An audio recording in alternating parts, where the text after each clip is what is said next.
Ok, alors aujourd'hui je vais revenir un petit peu sur l'utilisation des diagrammes blocs, qu'on appelle aussi parfois tombstone, qui sont une façon de schématiser comment est-ce qu'on procède à la compilation et à l'exécution de différents langages de programmation, ou à l'interprétation d'ailleurs.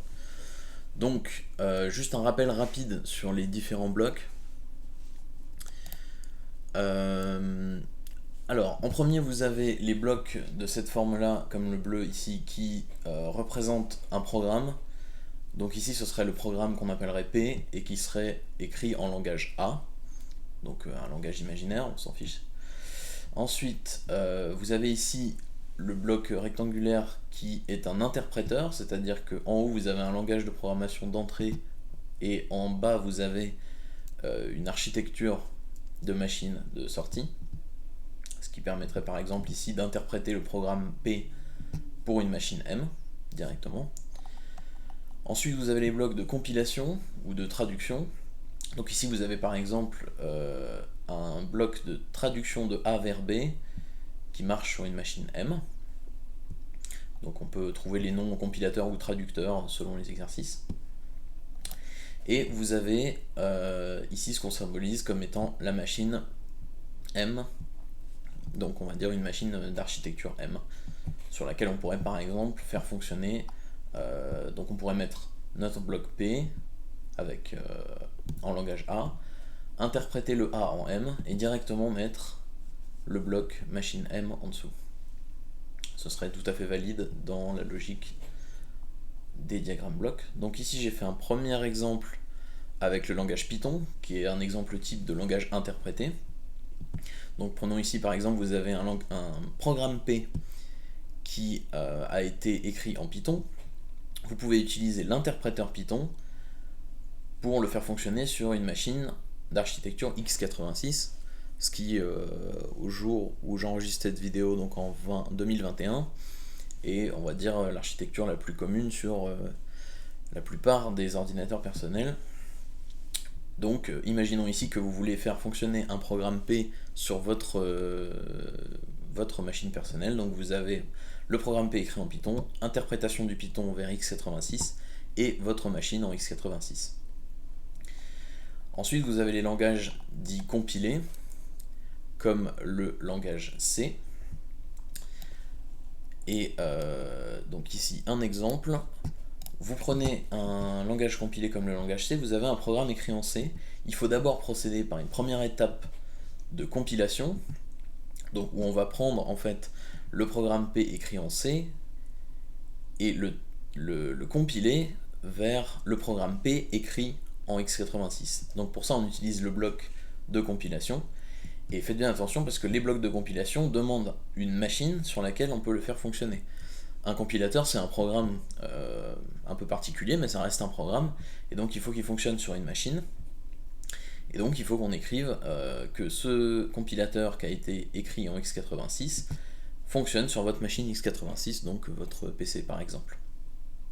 Et ensuite vient seulement la phase d'exécution, dans laquelle vous avez votre programme P, une fois qu'il a été compilé pour x86, qui peut fonctionner directement sur une machine x86. Donc en fait, ce qu'on voit, c'est qu'avec les diagrammes blocs, il faut toujours juste faire attention à bien avoir la correspondance entre là où on colle les blocs les uns aux autres, il doit y avoir écrit exactement la même chose. Ça vous garantit que vous pouvez faire le montage que vous souhaitez. Donc je vais faire un exemple pour vous montrer un petit peu ce qu'il est possible de faire avec ces diagrammes blocs. Et on va partir sur un exercice que j'ai écrit qui vous donne l'énoncé suivant. Donc vous avez avec vous un programme P qui a été écrit en langage triangle. Donc on invente un langage triangle, on imagine qu'il existe. Vous avez un compilateur du langage triangle vers le langage C qui a été écrit en C. Vous avez un compilateur de C vers ARM, donc l'architecture ARM, qui a été écrit en x86. Vous avez un ordinateur Intel en x86, donc imaginez votre PC portable par exemple, et vous avez un Raspberry Pi qui est une petite carte électronique qui fonctionne, un petit ordinateur sous l'architecture ARM. Donc le but du jeu, ça va être d'essayer d'obtenir le programme P directement en ARM, pour pouvoir l'exécuter directement sur notre Raspberry Pi par exemple. Donc la première chose que je conseille de faire généralement, c'est d'abord d'écrire les blocs dont on va avoir besoin. Donc j'ai commencé par le faire en avance.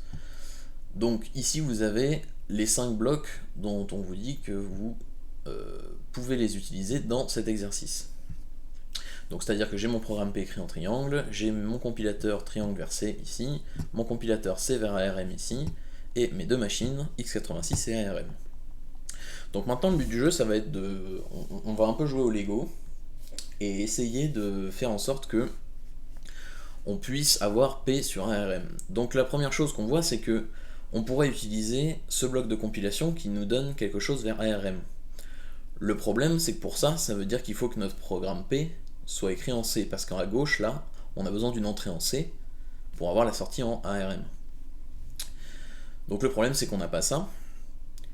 Pour avoir ça, il nous faudrait quelque chose qui soit qui permette de compiler le triangle vers du C d'abord, et c'est donc ce qu'on a ici, le deuxième compilateur qu'il va falloir utiliser. Problème, ce compilateur, il est écrit en C, c'est-à-dire qu'il n'est pas encore compilé, il n'est pas encore fonctionnel. Donc on va devoir essayer de faire un montage où on va compiler un compilateur d'abord, parce que notre premier compilateur ici, on a besoin de l'utiliser, mais il est en C, donc on ne peut pas tel quel. Donc on va commencer par le compiler lui, et après on verra ce qu'on peut faire avec le nouveau bloc qu'on aura obtenu. Donc ce que je vais faire, c'est que je vais prendre ça, et la première étape, ça va être de faire la compilation de ce bloc là. Donc on peut très bien faire des montages de ce type là. Alors sauf que, je vais pas prendre celui-là, je vais prendre celui-là. Voilà. Donc ça c'est tout à fait valide, à condition bien sûr de penser à mettre la machine qu'on veut en dessous. Alors c'est presque valide, seule chose c'est qu'il faut que je corrige ici, puisque maintenant notre compilateur triangle versé, il est en ARM. Donc ça c'est un nouveau bloc, celui qui est à droite c'est un nouveau bloc qu'on vient de créer en faisant cette première étape de compilation. Maintenant il va falloir qu'on voit comment est-ce qu'on peut l'utiliser. Donc je mets ça dans un coin. Ça c'était notre première étape. Donc on a gagné un nouveau bloc qui nous permet de faire triangle versé en ARM. Donc je pense que ce serait bien qu'on l'utilise. Donc prenons ça. On va voir vers où ça nous mène si on utilise ce nouveau bloc. Bon, déjà la première chose, ce qui est bien, c'est qu'on a maintenant un compilateur qui permet de fonctionner directement sur ARM, et on a une machine ARM. Donc, on peut juste commencer par mettre ça. Donc on sait qu'on peut faire fonctionner ce compilateur. Maintenant, il faut qu'on mette une entrée qui soit en triangle, et alors là, le programme P, qu'on veut compiler depuis le début, il se trouve qu'il est en triangle, donc en fait on peut le mettre ici. Ce qui va nous donner en sortie la même chose, mais en C. Donc maintenant on a encore un autre bloc, un nouveau bloc, qui est le programme P écrit en C. Donc alors qu'est-ce qu'on peut faire avec ce programme P écrit en C? Hop, on va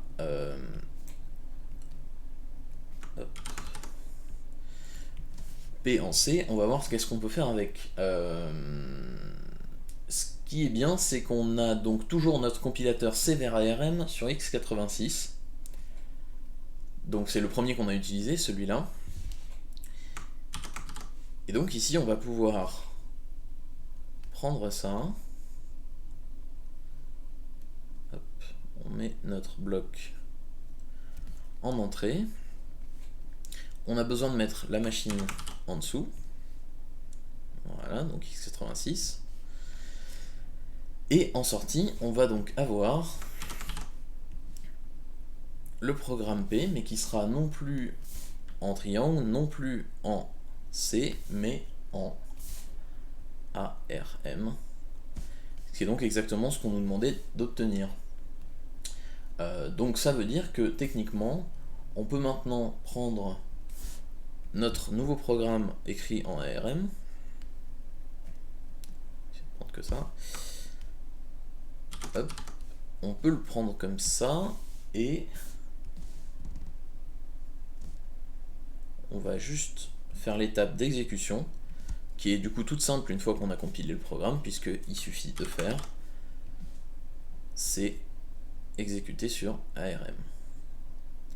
Voilà, donc si je reprends un petit peu dans l'ordre ce qu'on a fait, la première chose ça a été de compiler notre compilateur de triangle versé, de manière à pouvoir l'exécuter sur une machine.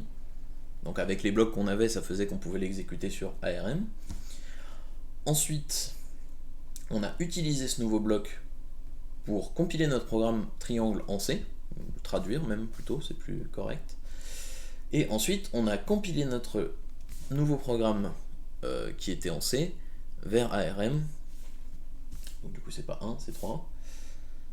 Hop.